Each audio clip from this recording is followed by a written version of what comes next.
Students कैसे हैं आप सब। उम्मीद है खैरियत से होंगे। अच्छा जी, अगर मेरे बेटा आप मेरे चैनल पे न्यू हैं तो काइंडली सबसे पहले मेरे चैनल को सब्सक्राइब ज़रूर कर लें। और अगर आपको मेरी वीडियोस अच्छी लगें तो कमेंट सेक्शन में ज़रूर बताएंगे और ज़्यादा से ज़्यादा शेयर किया करें दूसरों से। शेयर करना सदका जारिया भी होता है और मे बी आपकी वजह से मेरी भी किसकी हेल्प हो जाए। आज हम लोग डिस्कस करने हैं एक्सरसाइज 1.5 का जो एलिमेंट्री लीनियर अलजेब्रा की बुक से है। एक्सरसाइज 1.5 उसका क्वेश्चन नंबर 19 है। इसके अंदर वो कहता है find the inverse of each of the following 4x4 matrix where K1 K2 K3 and K all are non zeros. ठीक हो गया। सबसे पहले इनवर्स फाइंड करने के लिए आपके पास ये एक मैट्रिक्स की बना है। ठीक हो गया। इसको हम लोगों ने एल्गोरिदम वाले मेथड से सॉल्व करना है। ठीक है। एल्गोरिदम वाले मेथड में हम क्या करते थे, इसी ऑर्डर का हम लोग क्या करते थे, आइडेंटिटी मैट्रिक्स से साथ ले लेते थे और उसके बाद इस मैट्रिक्स को आइडेंटिटी मैट्रिक्स बनाने की क्या करते थे, इस मैट्रिक्स को बनाने की कोशिश करते थे। तो सबसे पहले तो हम लोगों ने क्या करना है, इस ये जो अब देखिए सारी एंट्रीज हमारे पास मोस्टली ज़ीरो है। सिर्फ ये डायगोनल एंट्रीज में आपके पास K1 K2 K3 और K4 पड़ा हुआ है। हमें सिर्फ इनको क्या बनाना है, 1 बनाना है। अगर हम लोग रो 1 को K1 पे डिवाइड करवा दें और रो 2 को K2 पे, रो 3 को K3 पे और रो 4 को K4 पे डिवाइड करवा दें तो देखें आपके पास ऑटोमेटिकली क्या बन जाएगा, 1 बन जाएगा। और आप लोगों ने यही टारगेट रखना होता है इन्वर्स एल्गोरिथम वाले तरीके से फाइंड करना कि जिस साइड पे आपके पास आइडेंटिटी मैट्रिक्स होता है उसको बेसिकली आप लोगों ने ये राइट साइड लेफ्ट साइड पे क्या करना होता है, बनाना होता है। तो एंड पे देखें आपके पास वही मैट्रिक्स आइडेंटिटी मैट्रिक्स बन गया और ये वाला मैट्रिक्स क्या हो गया, चेंज हो जाए। अब ये जो आपके पास आइडेंटिटी मैट्रिक्स सब चेंज होकर एंट्रीज आया करेंगी, ये आपके पास इन्वर्स दिया करेगा। ठीक है।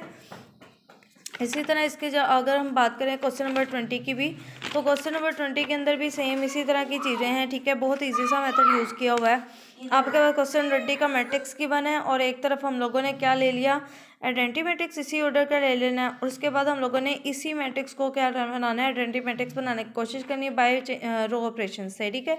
अब मैंने क्या किया, सबसे पहली बात तो मैंने रो 1 को इंटरचेंज कर दिया रो 4 के साथ और उसके साथ रो 2 को इंटरचेंज कर दिया रो 3 के साथ। तो इस तरह मेरे पास क्या हो जाएगा, क्योंकि मुझे यहाँ पे पिवट पॉइंट पे क्या चाहिए, 1 चाहिए। ठीक हो गया। और इसके सेकंड पॉइंट पे क्या चाहिए, 1 चाहिए। फिर थर्ड पे उसको मुझे डायगोनल एंट्रीज 1 बनानी है बेसिकली।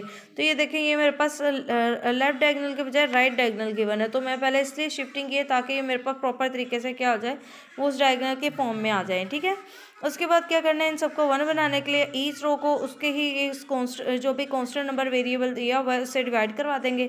K4 को रो 1 को K4 पे डिवाइड करा, रो 2 को K3 से डिवाइड करा, रो 3 को K2 पे डिवाइड किया, रो 4 को K1 से डिवाइड करवाएंगे तो आपके पास ऑटोमेटिकली ये वाला मैट्रिक्स आइडेंटिटी बन जाएगा। और ये जो आपके पास राइट साइड पे मैट्रिक्स हमेशा आया करेगा ऑपरेशंस लगाने के बाद, वो आपको क्या दिया करेगा, इन्वर्स मैट्रिक्स दिया करेगा।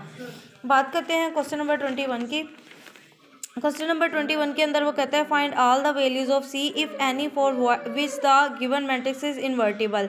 अब बेसिकली आप लोगों ने इस मैट्रिक्स के अंदर सी फाइंड करके देना है। इन्वर्टिबल का मतलब होता है बेसिकली डिटर्मिनेंट फाइंड करें। अगर आपके पास डिटर्मिनेंट का आंसर नॉन जीरो आता है तो फिर वो इन्वर्टिबल होगा, अदरवाइज नहीं होगा। तो डेट फाइंड करने से पहले सबसे पहले आप लोगों ने इसको एक्सपेंशन वाले तरीके से करना है, रो एक्सपेंशन से। सबसे पहले आप लोगों ने पहली एंट्री लेनी है। ठीक है। इसकी ये वाली एंट्री जिस रो के अंदर और जिस कॉलम के अंदर आती है उसको इग्नोर करना और बाकी वाली जो 4 एंट्रीज बची होंगी उनको लिख लेना है। फिर इसकी सेकंड वाली एंट्री को लेना है लेकिन इसके साथ माइनस का साइन लगाना है और अब ये जिस कॉलम और जिस रो के अंदर आ गए उसको इग्नोर करके बाकी वाली 4 एंट्रीज को लिख देना है। फिर इसकी थर्ड एंट्री को लेना है। अब ये जिस कॉलम और जिस रो के अंदर आ रहेगी उसको इग्नोर करके बाकी ये वाला जो मैट्रिक्स है बचा हुआ है वो लिख देना है। अब क्या करना है, ये हमें पता है ये वाली इंटीग्रेशन डिटर्मिनेंट क्या होती है। पहले इन दोनों को मल्टीप्लाई करवाने के सी को सी स्क्वायर हो जाएगा, सेंटर में माइनस का साइन और फिर सी को 1 से मल्टीप्लाई करवाएंगे, सी आ जाएगा। सेम यही पैटर्न यहाँ पे फॉलो करना है। सी बंदा क्या आ जाएगा, सी माइनस सी बंदा क्या आ जाएगा, सी 1 बंदा 1 रहेगा और 1 सीधा सी आ जाएगा। अब बाहर वाले नंबर से मल्टीप्लाई करवा देंगे, सी का इस यहाँ रहने दें। अभी फिलहाल इनको देखते हैं, सी माइनस सी के आपके पास क्या आ जाएगा, 0। इससे किसी भी जीरो से किसी भी नंबर को मल्टीप्लाई करें वो भी 0 हो जाएगा। यहाँ से मेरे बेटा ये दोनों टर्म्स हमारे पास रहेगी, इसको मल्टीप्लाई करवाएं, सी क्यूब माइनस सी स्क्वायर बन जाएगा। ये आ जाएगा सी माइनस सी का क्या आ जाएगा, स्क्वायर। तो यहाँ से मेरे बेटा आपके पास सी क्यूब और यहाँ से 2 टाइम्स C2 आ रहा है तो 2C का स्क्वायर बन जाएगा प्लस सी रह जाएगा। तीनों में से सी को अगर कॉमन ले तो आंसर रह जाएगा आपके पास, ये देखें सी स्क्वायर माइनस 2C प्लस 1 और ये a माइनस बी को होल स्क्वायर का फॉर्मूला बन जाता है। a square B square plus -2ab, तो आप लोगों ने इसको c-1 का होल स्क्वायर लिख सकते हैं। अब दो फैक्टर बन गए, इनको हम रखेंगे इक्वल टू 0 और निकालेंगे वैल्यूज़ इनकी।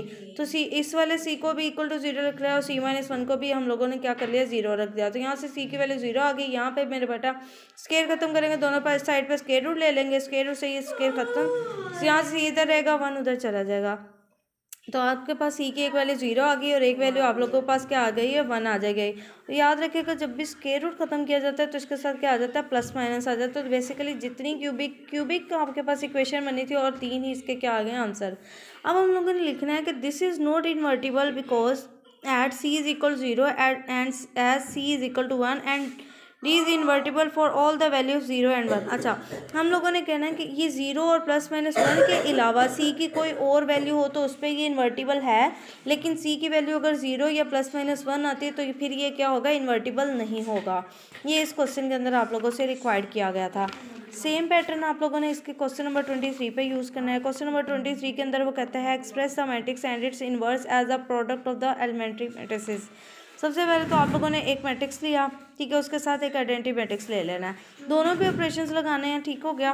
दोनों पे ऑपरेशंस लगाते जाना है और इस मैट्रिक्स को आइडेंटिटी मैट्रिक्स बनाने की कोशिश करनी है, तो रो ऑपरेशंस लगाने हैं, ठीक है। जैसे अगर आप लोग इसको सॉल्व करना स्टार्ट करें, अब फॉर एग्जांपल आप लोगों के पास इसको वीडियो पॉज करके आप लोगों ने स्टेप क्या कर लेना है, नोट कर लेना है। बहुत दफ़ा ये मैंने चीज़ें रिपीट करवा दी हुई हैं। मज़ीद अगर फिर भी समझ ना आई तो आप मुझे कमेंट सेक्शन में ज़रूर पूछ सकते हैं, ठीक है।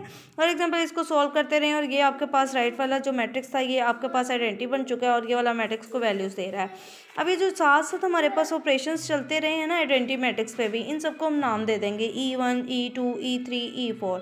एंड पे जब हम लोगों ने इसको प्रोडक्ट के फॉर्म में लिखना है ना, प्रोडक्ट ऑफ एलिमेंट्री मैट्रिक्स की फॉर्म में, तो ए इज इक्वल लिखेंगे A4 का इन्वर्स, मतलब 4 स्टेप्स के अंदर जाके ये आइडेंटिटी में चेंज हुआ है।